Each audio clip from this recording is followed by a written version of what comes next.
I really just need to start a kitty webcam. All kitties, all cute, all the time.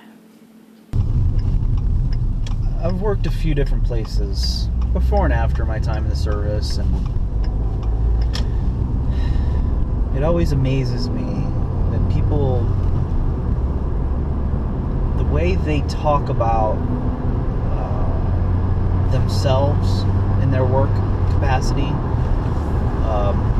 or environment, like, how do you, basically everybody feels as though they're doing more work than they're getting paid for. And I understand that to a degree. I always overperform at my job, or try to, but I'm doing it on purpose, and that's my expectation, is because maybe this is left over from the military, but you work for the pay grade you want to achieve. So that way you have established a work ethic that is comparable to the amount of work that would be expected of that pay grade. So insofar as that I'm an employee at any other place, I do the work of the level of the job, the position that I want to eventually get to. So that way I have a track record of established work performance at that level. To me, that's just how the business world works, I thought. But in several places I've heard people talk about it. I don't know if this is an overvaluation of self that people tend to have, because people think, well, not everybody I suppose, but most people have a tendency to think of themselves as being more than they do, because I think everybody knows their value and what their potential is, but very few people act on it. And the ones who do act on it, I feel like they have a valid argument, but they're also the ones who are going to move up in the world faster. So I don't know why they're complaining about it. I don't know. Like in the year that I've been with Amazon, for example, I've already gotten 2 promotions because I've always tried to work at a level above the one where I was at. Like I would get to the point where I was consistent first, and then I would work to be above that and try to establish myself in the respect of those above me in doing something at their level. So it's worked out for me. I mean, I've gotten to see a bunch of places. I don't know, maybe I'm just a cheap date. I don't really care too much about the money as long as it's enough. I think you have like a Star Wars thing going all the way down. But definitely.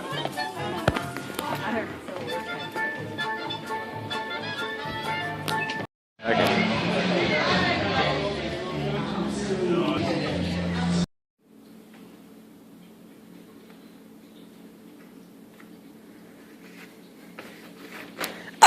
Damn, got me. Ow. Shit. Yeah, you stuck me. Got me that time. Yeah. I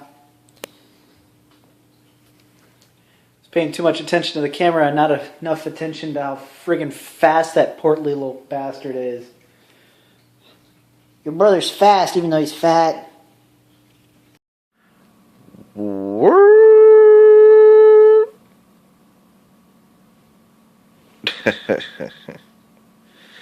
Hey, this is my hand. See it? Pet. I petted your head.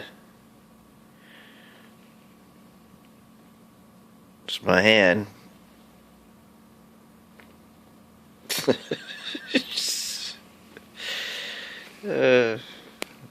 Hi, baby. Good morning, or whatever time it is, I guess.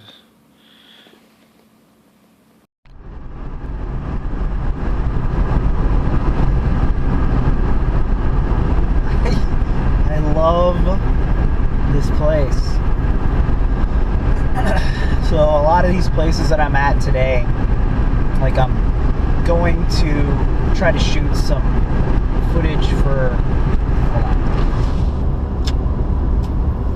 Going to shoot some footage for this thing. I'm going and showing the real places of Alan Wake. So I already did Tweed's Diner because it's right where I'm at. Today, I'm trying to get I think it's called the Gorge or the George Powerhouse in New Halem, and the Diablo Lake Dam, both of which come into play at the end of Alan Wake, but they're called something different, Bright Falls Power or something. Trying to get those today, but I had to go through places like Concrete, Darrington, Marble Mount. All of them are places that I have been looking at for years. There's these tiny places in Marble Mount, which on my way back, if it's not dark, I'm going to try to drive by them. They're off the beaten path, so I don't know if drive by is the right word.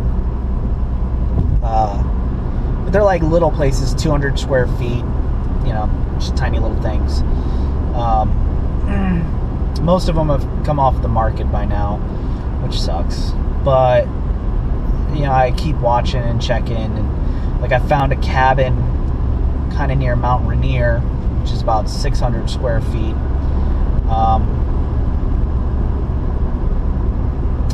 It's in a price range I can probably afford if I were to actually stay put. I don't know. I mean, as much as I love it here, I want to stay here mentally. But I know that my nature will assert itself at some point, and I will start looking forward to moving again.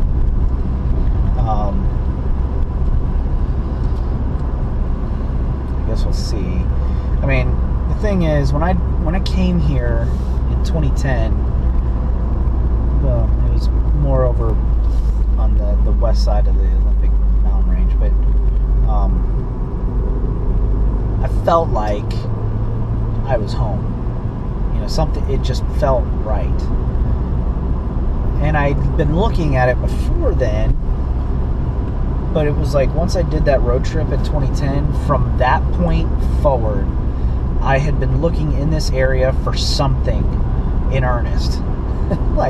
And not a big something. I don't need a big place, but like a little house that I can start paying for now and have it paid off to retire into somewhere down the road. And the places that I look at are like, they don't have like running water or something like that, but it's because they're so far off the grid. But I'm totally okay with that. But if I am this much of a curmudgeon now, I can't even imagine what I'm going to be like in like 20 or 30 years. Yeah, so it was very cool. In all the research I did looking around at these places, I used Google Earth to do like street side views and go through the towns and stuff like that. And today, it's like I drove it for real, and I'm like, wow, I've been here, But it was cool to do it for real without that weird sort of movement that Google Earth does. And it just does not disappoint. It is fucking beautiful. So I'm really stoked. I've only got a few hours of daylight left though, so I need to focus on finding these places. It's sort of a scouting trip in a way too, because while I'm doing these things for the Alan Wake real live locations, that influence Alan Wake thing, I plan to do some stuff with the Alan Wake video game down the road, and like I did with Aquaman, where I wore my Aquaman shirt to all these weird places like in the desert and Atlantis Casino and then out in the ocean and all this other stuff. I'm going to do the same with Alan Wake at these actual locations. I'm going to try to find as many of them as I can and do the same thing at the end where there's a version of me playing the game, and then there's one of just the game storyline, and at the end I'll have images of me at these locations. Except I plan to be dressed like Alan Wake, and depending on whether it's a day or night level, I'll have to do day or night shots. So when I go to a location, I'll have to get a day shot, and then just hang out around there till nighttime, and then go get a night shot. So I guess we'll see. I'm not entirely sure how that's all going to work yet. I still need to find like a tweed coat with the elbow patches, all that other goofy shit. So plus I gotta kind of look into the state laws and see if I can bring a real revolver that's unloaded for the pictures, or if I'm gonna have to find like a toy revolver and make it look real or something for the pictures. So anyway, I'm gonna enjoy this drive.